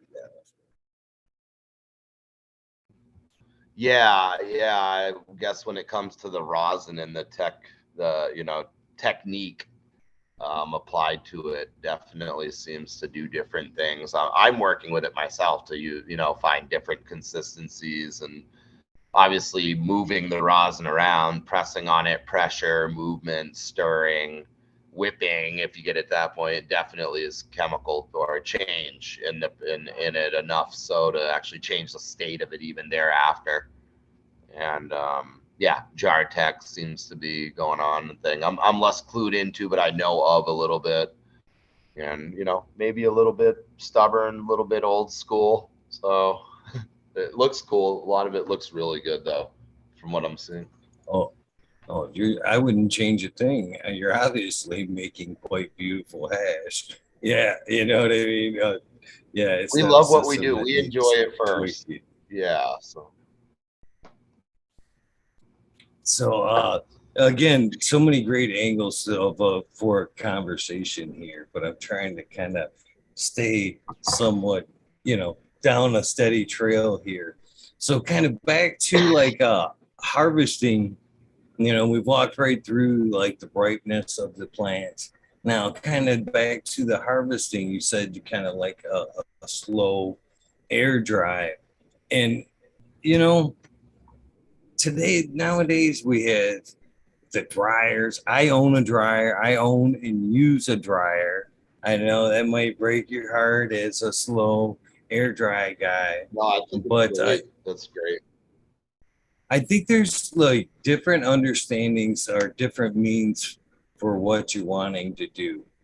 Um, I find it's all about kind of preservation, basically. It is a living, breathing thing. You know what I mean? And it's living till the very last second there of moisture. It's got a kick to it. You know what I mean? It's searching for life. And so I think it's a matter of how quickly you're trying to necessarily take it from that point, living to preservation. And I find that these dryers necessarily don't do a lot of things that we've, always were taught, about a quick dry.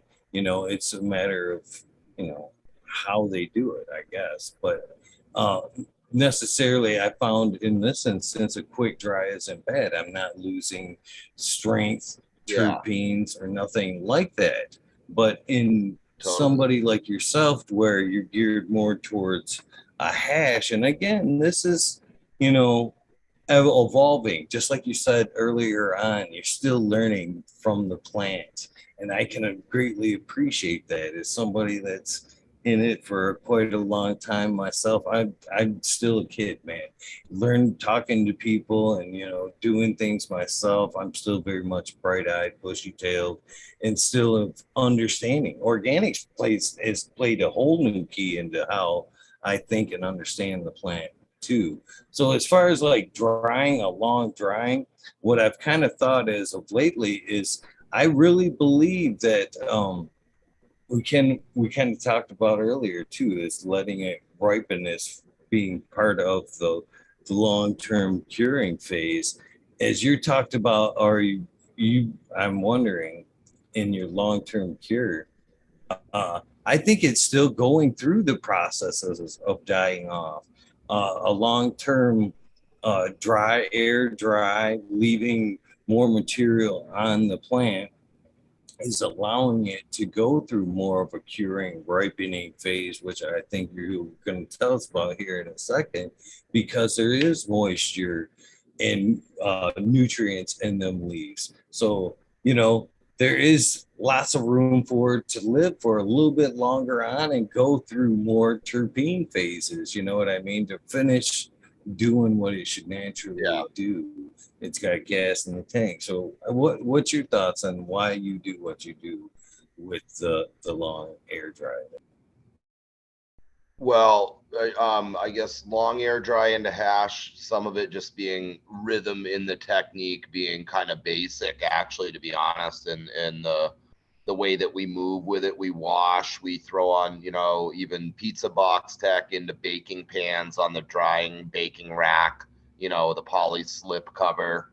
And we kind of have a rhythm with it at this point where we're just kind of turning it that way and have not stuck to air drying either, by the way, and not knocking the freeze dry. We're even ourselves looking into that even right now, for even some of it being like the ease of turning out some batches a bit quicker. So I'm not totally stuck to the air dry, but I will be obviously running my own R&D once we do kind of step into it more, for trial and error and just trying it out, and seeing if we're retaining the same value versus the air dried on the same strain.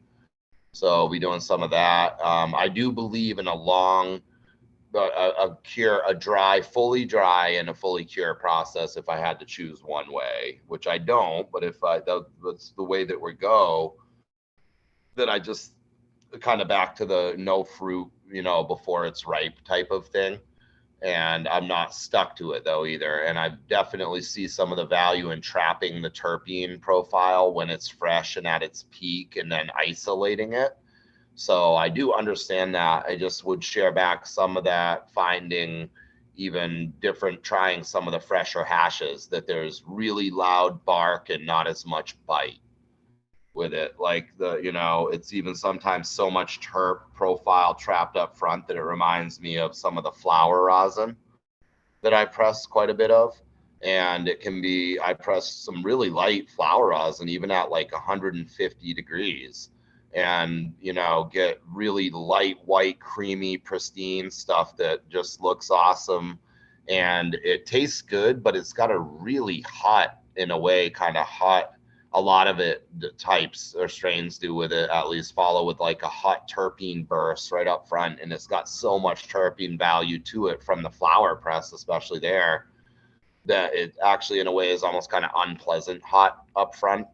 So I would share that part. And as I've even today tried like my cured resin, hash rosin, fully cured, even in the rosin state, on the parchment after press, and then collected and then now cured for even weeks in the jar using it. It's just really, really smooth. Depends on the strain, obviously, too, very much. But after the strain's determined, then that form fully finished, I'm finding to be just very pleasant, very smooth, fully rounded. I get a great effect. The taste is profound and follows the smell, even almost pops out at me more in the taste than in the smell of the hash up front when I open the jar, versus some of the fresher stuff, which is opposite. Like a lot of bark, not as much bite. And I'm finding the fully cured stuff to have even more bite, sometimes having less bark at you up front after full cure. Kind of settles down on the burst of smell that you get off of on the cured, but I'm getting a really full rounded palate effect, and then a really kind of warm, happy hug type of thing feeling. And I guess like this would stray, but in the way that we talk about cool things and one thing leads into another.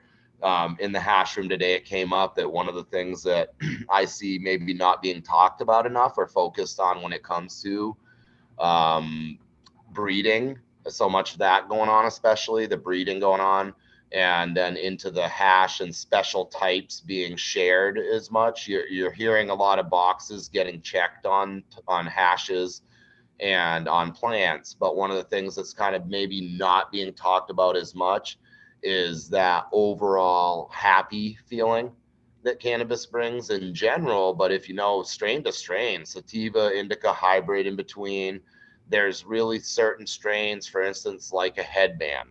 I've always considered headband to be that like warm, happy hug strain. It really kind of warms you up. It's got that kind of heightened, euphoric, happy sense where really comfortable and very pleasant to say in the effect realm, where it's not, something where it's just overabundant smell at you, less of the effect to make you feel good with that profound sense flare up when you open the resin or check out the flower, and then you actually smoke it.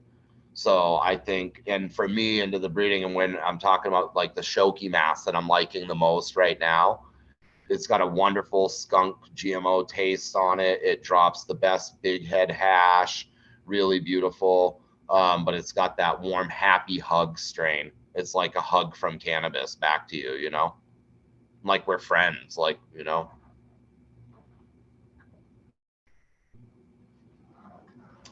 and That's not what every we strain want does from that. it.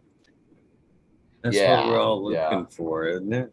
Oh, man, you're yeah. doing an Sour excellent diesel, job of headband, yeah, OG Kush, a lot of the gas types, especially where people reach there. I know gas is a popular term, but there's something to it. I found that realm of plant, the chem, the sour, the Kush, especially real deal headband, just like that happy friend warmed strain,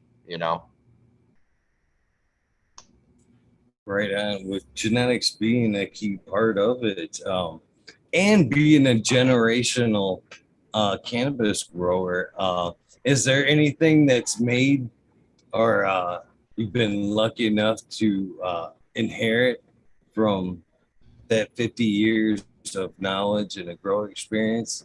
Is there something special floating around in the family gardens there still or yet to be untapped? Oh, geez.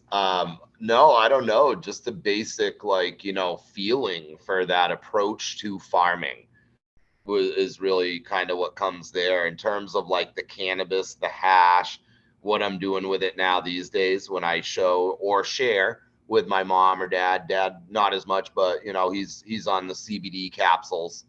He's sold on those. Those are just like total well-being formula, and he's into it. And mom's an active user of my CBD tincture and capsules, and then a little bit of cannabis with her. Something probably more indica sided, but they're not as much of the cannabis. None in the garden anymore over there. Actually, dad's not active grower or even user these days, and so that's kind of mom's more the one who's actually friendlier with it, and they actually kind of like the little bit that they do partake is mellow, but it's also kind of like they happy to come see me with it. In terms of surprises from them, I learn from them in their garden all the time. My mom grows the most beautiful at home organic garden, one of them I've ever seen. So it's definitely something in the family for farming that is just like I'm thankful for. In terms of cannabis, I think they come over here. I show them pictures. I whip out the hash. I give mom some good bud. You know, dad checks everything CBD. I flash stuff in front of him, and you know, I get a lot of wows. I get a lot of kind of like not a lot back and a lot of wows. So they seem kind of like impressed with how it's going these days and kind of the stuff that I'm doing. You know, so just kind of cool to share back like where it's at now and to the people that I came from and that this kind of came from for me more, you know. But they're not as passionate, you might say, as passionate about farm life, but in food more, really. Preservation too of food, you know, is a big thing. Probably Michigan too, but Maine, you know, New England and Maine in particular is very big food preservation for the winter. So it's big into canning and pickling. And I get help with that. I'm not as keen to it myself, but I always get help with that every year. And I'm learning more there, is what I would share back actually from the garden with mom and such, you know, in terms of food and preservation, certain strains held by her for the veggie garden, you know. Um, but yeah, we definitely are excited about farming together. And they love seeing the plants alive and come over and see where they're going. Kind of blown away. They seem kind of blown away these days with how the cannabis thing is going, you know. That's awesome that you could share that with your parents. So in any aspect, a lot of people don't have that. So I consider that to be a blessing to be that open with your family about what you do. Very, very grateful, very thankful. You know, mom's a teacher, dad's a biochemist, and you know, and definitely had to kind of like do what they did and hide with it through their years of working otherwise and such too. And I'm thankful that they're alive, you know, one, and that I'm able to be back here and close by to them and you know, live, help, work kind of thing at times together, and very thankful to come from that background, you know. Grateful for that history. So, and it's kind of like that's a rich Maine thing, a wealth that a lot of us Maine folks, maniacs, have here in our root is coming from the land and having to live by it. If you live here, you know, and from generationally, then you have some connection to the land and farming. One of those states, I don't know, I'm sure other states run that way as well, but if you're generationally from this place, then you have, if it's not cannabis, some connection to the land and the farm, whether it's one near you that you eat from or, you know, live by, or one that you're on making for yourself or others, you know. And that's just the way we've gotten by here for a long time. And to talk about it, it's one of the things that gives places like Maine kind of what would be an edge, in my opinion, in the new day when you're looking at the cannabis industry, to kind of shift into that, you know, realm of talk where we're like, you know, we're all culture, but there's also this industry at hand that's moving forward and the paradigm shifting really, really quickly.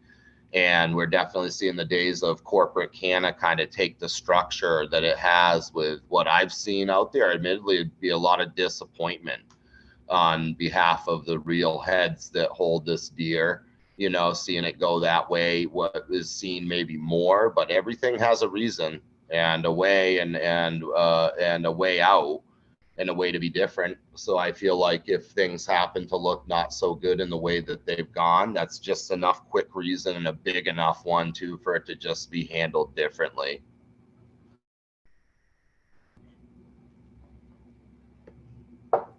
So I can't help but wonder at what point did you want to take on the breeding? Was it for cannabis? What made you want to turn that corner? Oh man, I mean, just early interest from when I first saw cannabis come from a seed. You know, just that intrigued me right away. And to see the pull from it and such, you know, activity around, like even when I went out west, it was such a heavy demand for clones, for cuttings, you know, and I did a lot of that work out there as a younger guy coming in, new out there is kind of how I made my way, was with my seed breeding and genetics that I held collection and ability to rear up from seed, nursery, designate, keep, and cut back and provide. So that was kind of taking just secondhand kind of nature thing here in Maine. You got to make your own way. Again, like no one's going to do it for you. You're going to have to make your own way. I also spent some time early on, like 19, 20 years old, into Amsterdam, and then back again collectively, you know, a month or so, you know, spent over there, month and a half. And that kind of, you know, it piqued my interest, and I became definitely more heavily interested in it. Not for the commercial side either is the interesting thing. Like, you know, this year I might do some, or looking at public release actually for some, you know, what would actually be some monetization for the genetics as another revenue stream for a farm that's kind of a small batch farm here and small teams. So it would be good for us to do that, but I've never done the seed breeding for profit. And I've always just been interested in it. As you asked, like the real reason is just to find the best plant that I can have for me to enjoy first. And then being this is my business and my life and my livelihood, obviously translates. So the best plants that suit me will also be the best plants that will suit the us, you know?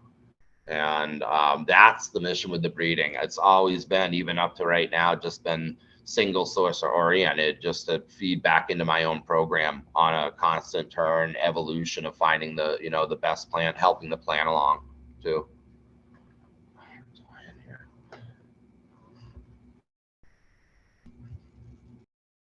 That's awesome. And eventually, I'm sure come with a staple strain for Best Friend Farms as well. So I think that'll be something cool to be able to tie in with the name as well someday. Something that may, transcend. I like it. I like it. I love your train of thought. I thought about that a little bit myself of some of the naming and the strains coming forward. Thank you, bro. Thank you. So what strains have you been blessed to work with, either with a breeding or just as medicines or whatever? Which ones have been some gems? Geez. As I keep mentioning, Headband, of course, has just been like an all-time favorite.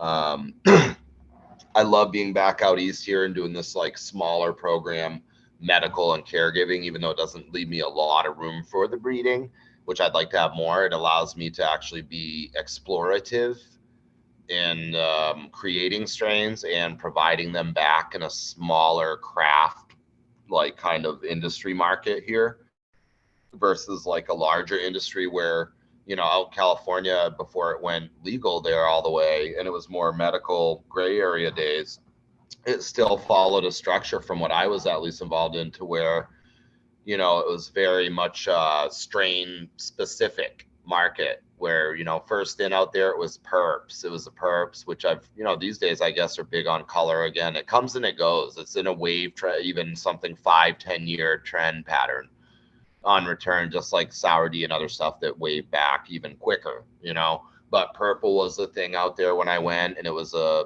lavender cut. Sohum Perps is, you know, called. And from what I found out, lavender cut. Then it shifted quickly, actually, right into OG Kush.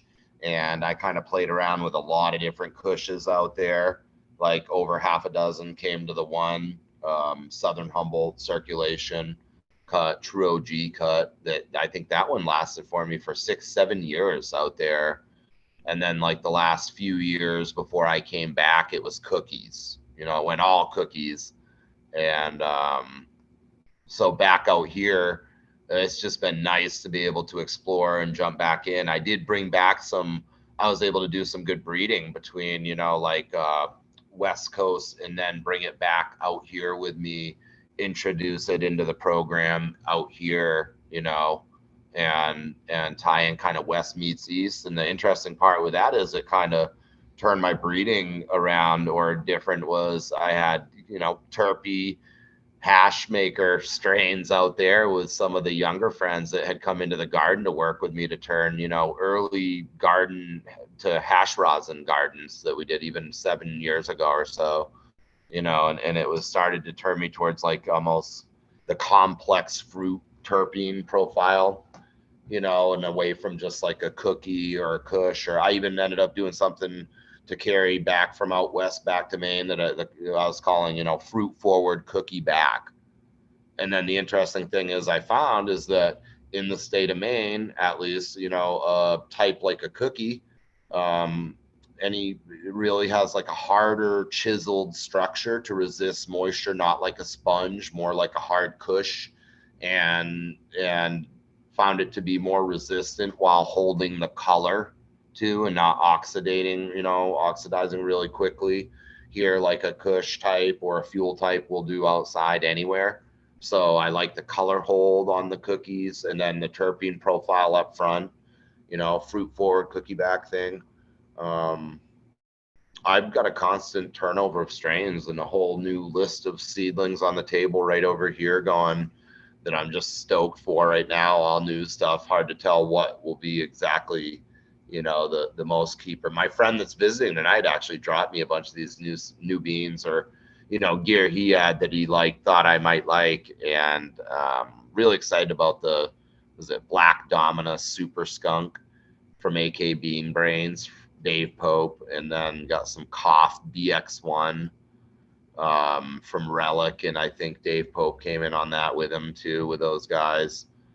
And what else do we have? Some Katsu Sour Best Shit Ever on the Romulan. Really pumped. Those are the most vigorous out of all of them, actually, of this collection. Ran some Duke's gear, some Dominion Seed Co. Local Skunk, Dominion G's popped.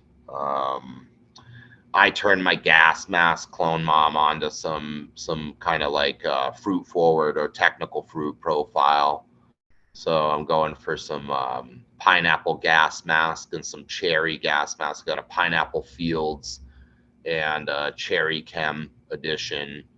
And then I'm going back to my Holy Road that I made a few years ago that a few of us are really, really excited for. It's actually been shared to a friend in Michigan that sent some out to Cali and had some really good turn on the old, was it Holy Road? I got Holy Road by Gas Mask going right now. My Holy Road is my Angels Tangy West Coast NorCal Tangy cut on my Angel Food cake from way back. And then I guess I crossed it into a Chem Dog or a Chem 91 back cross one. So out to SFE back to 91 thing. So Chem 91 BX1 on my Angels Tangy. I'm looking for like that really, again, like profound greasy meets fruity meets a good yield for the hash, makes good flour too. And God, I could go on and on about the tons of strain stuff just going on more and more and more. Super excited about it all the time. Keeps me really like jazzed up on the plan is turning the new strains and trying them, not just breeding them, but getting to try them. Just need more space and more room or something to be able to grow. Laws to change to be able to grow whatever the heck I want, Oh man, I think the coveted space, what we all wish we had as growers, that's for sure. Be able to keep more and more. That was the first So name do to my you? first little. Go ahead. Sorry. I was just gonna ask you if you kept mounds or if and strains you keep. Do you prefer to keep mounds or just continue to pop seeds? And how do you keep your mounds if you do? Do you prefer big girls, keep big mothers, or more of a cup system, as people like myself tend to run? I actually do. I keep them smaller myself. I don't keep big old moms. Kind of shied away from that years ago, even, and found them to be the host to unhealthy type of activity, often in a fresher turnover. Easier to keep them visually clean and even correctly, clean through IPM and everything. But so I like smaller myself, and I tend to turn them over, which obviously goes generation after generation to keep it. But I do keep moms back. Not a lot of them. I turn quickly. Sometimes it's a little sad because you get like a call back or for a plant that people really do like a lot, almost maybe love. But I pay attention. The ones that are loved, I will hold back, and at least for a while, and then people will enjoy it, and then it's kind of like time to move on unless it's really profound. And I'm super picky, so it's like the gas mask has really become the one in the stall that is like my thoroughbred, my alpha mom, per se. And that one will always stay around with us. And I'm carrying back a few different ones. The Shoki mask is in the stall now too. It's just a personal favorite. So the gas mask rules, really well liked in the marketplace, and it makes amazing hash, the best hash around. So it's like besides the best hash around, or some of it best hash, and then well liked in the marketplace, well liked in my jar.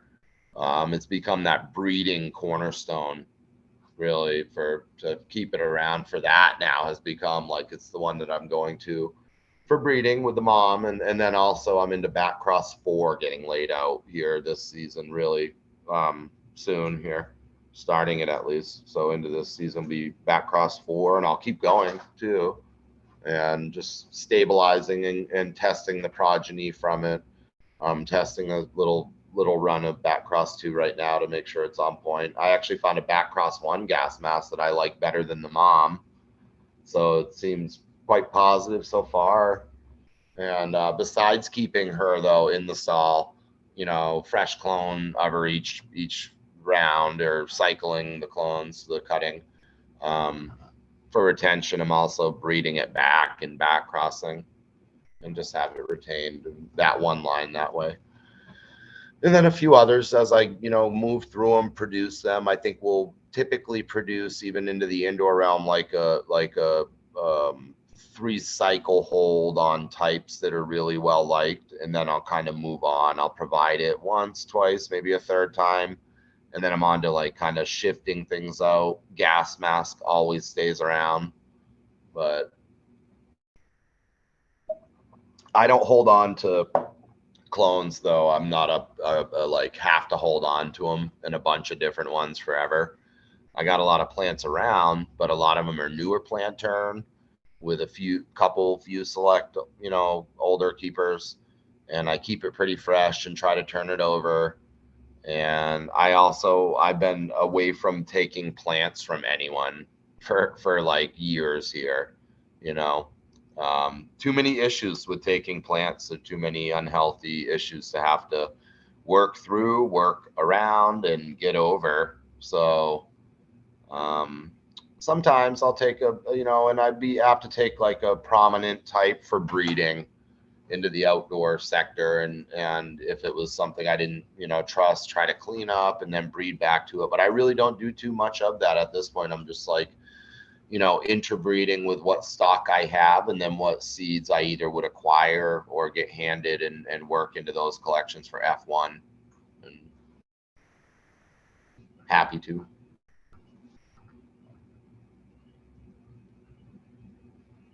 Yeah, I definitely feel you about not wanting to take in some clones there. Just think, I think one thing as well is like the risk that we take as far as pests and disease is acclimation time in the clone. Where you've taken it from, how long, you know, you can take a clone out of an artificial nutrient system, cocoa, and throw it in organics, and it isn't necessarily going to bang that first time around. Sometimes it takes a couple of times of growing in that organics for it to really come Yeah. around, if it does. You know what I mean? So there's that learning curve with taking in a clone too, as well as the risks of the ladder there that you pointed out too, I think. Yeah, the plants definitely change, even organic into organic, that, to bring it up, we're talking about like retaining and saving, strains and cloning and keeping it back. I'm definitely obviously finding that we're working with all poly hybrids, really almost everyone at this point. Um, so it becomes, there's so much genetic variation in stray, even within generation to generation, and as you pay attention to that and we lock in on these good types, some change actually for the better. Sometimes, I don't know how often, almost maybe more rarely change for the better, truthfully.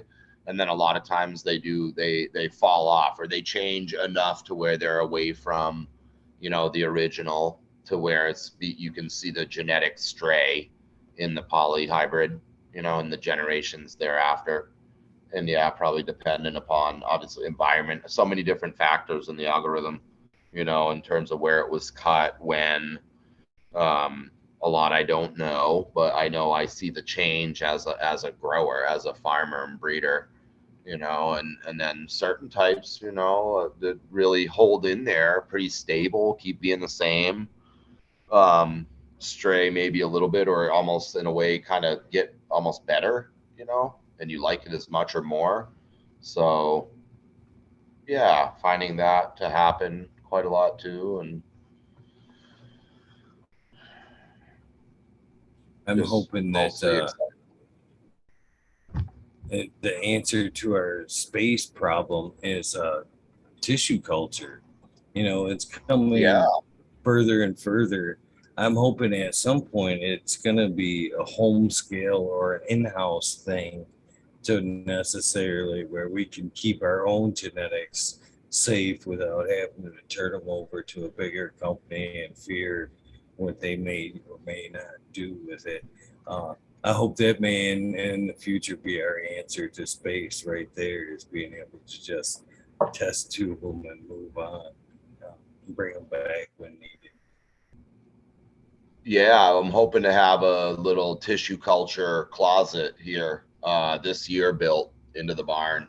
So I got a friend of mine that went and trained up last year, and he's ready, wants to build the hood and get the little room going somewhere clean over here, and kind of like thinking towards even more nursery provision, some of it into the future too, besides just the seeds of them. Actually waiting right now for my state nursery license for us to sell seedlings now, cuttings, clone seedlings. Under medical, we have to have the state nursery license. And, since I'm going forward to get it, and actually kind of getting more serious about it too, with, already preemptively a year or so ago, kind of advised a friend to get tissue culture trained up, and kind of looking to do this provision of plants back to people the right way, and for our own, of course, first, and just for medicine first, to have it healthy. And then I'm also running some testing, getting testing done, as we speak right now, on types that could be provided out or will be for viral testing, even though they're in-house types, or they're seeds. Some of them I've started from other people or my own, but they're all from seed types that I'm even just making sure the credentials are behind them. I know they're clean, but new day, kind of being able to have it, backed up into tissue sooner, as soon as we can, and then test results behind it to show the clean plant line. So getting Kudos there. to you Yeah. guys for being ahead of the curve and keeping that, Trying to stay on the with plate there. it. That's awesome, Trying to man. stay with How it. how much of a Yeah. happy dance did you do with the newest ruling there from the feds, as far as being able to ship clones is going into that business? I bet you guys did a nice little happy dance with that decision. It's beautiful. It's beautiful. I mean, that's obviously, I guess some of the stuff we're doing right there could be, lend into that someday. So really happy to hear about that happening. And then just the idea of easing up on seeds, passing lines and stuff too. which everyone was doing anyway for years and years and years. We know that. But now just kind of being more free and clear about it, that's actually kind of like the push to go ahead a little bit for me too, to be able to feel more comfortable, with public release at this point, being able to mention it, talk about it, promote it even at the right time, So yeah, I'm really excited about it. Like I said, even kind of looking to form in the right way. I've always been very stubborn, independent. So just trying to not be that as much into the future while allowing and letting things open up if they can. So the right portal for approach or release, even whether private or whatnot, for seeds, we'll figure that out. We've got some good collections of them, even building up just library of genetics that kind of need to get shared more and more. So excited about it, definitely, and just completely excited always about finding the new plant, not stuck on the old, but see the potential for certain types to hang in there, but anyhow.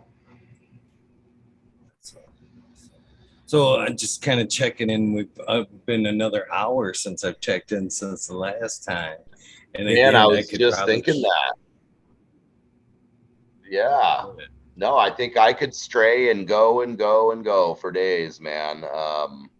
I can feel I'm definitely getting a little draggy and maybe not as on point and focus. So I could keep going, but I think, if you're good with it, anything else you'd like to discuss too, or if people have any questions too for me or for us or anything, I'm happy to address, or a topic of interest or concern, anything. Well, I do understand it is a little bit past your normal time, and you do have company, and I do like to be mindful. And I hope this has been an excellent meeting. I hope this isn't our last go round at this. Yeah, I hope we get to do this again. That was my hope too, not to interrupt you. Sorry about that. No. I hope to do this again. And if I try to squeeze the turnip for everything right now, it kind of leaves for a harder second go round. So I'm good with signing off at this point and saving some for another night when you're fresh and Okay. want to go at it.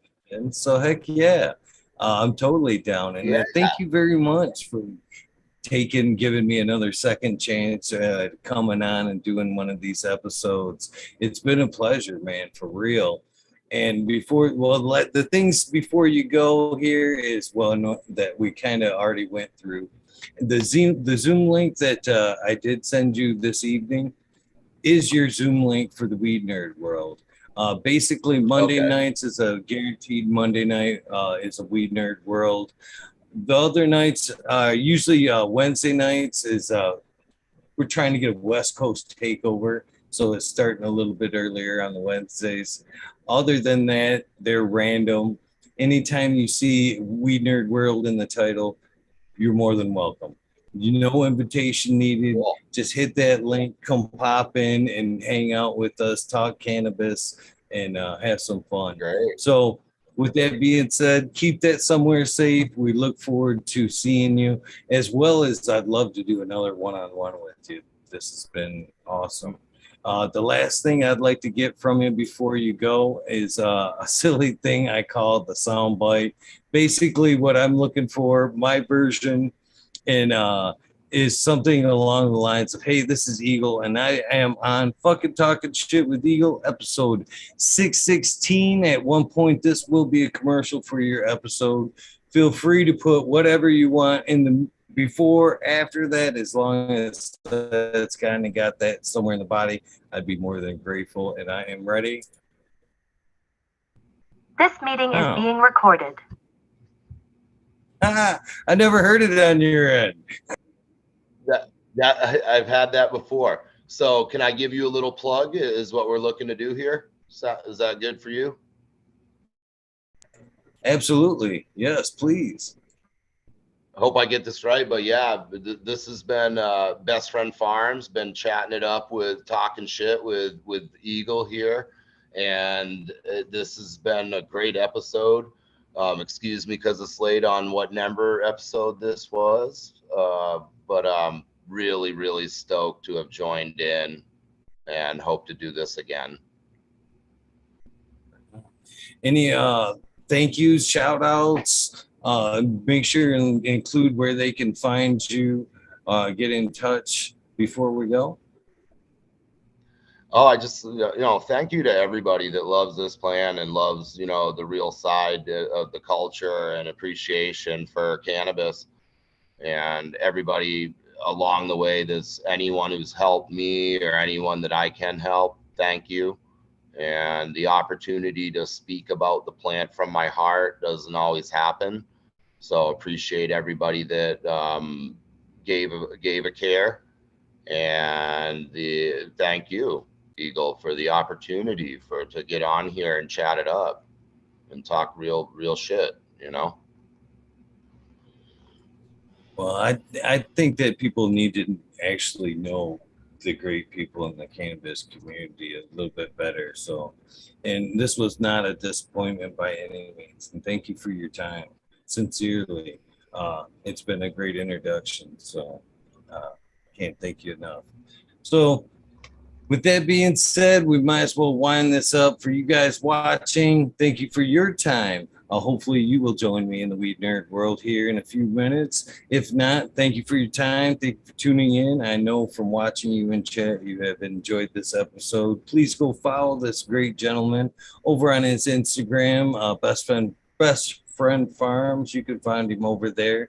And please do, by the way.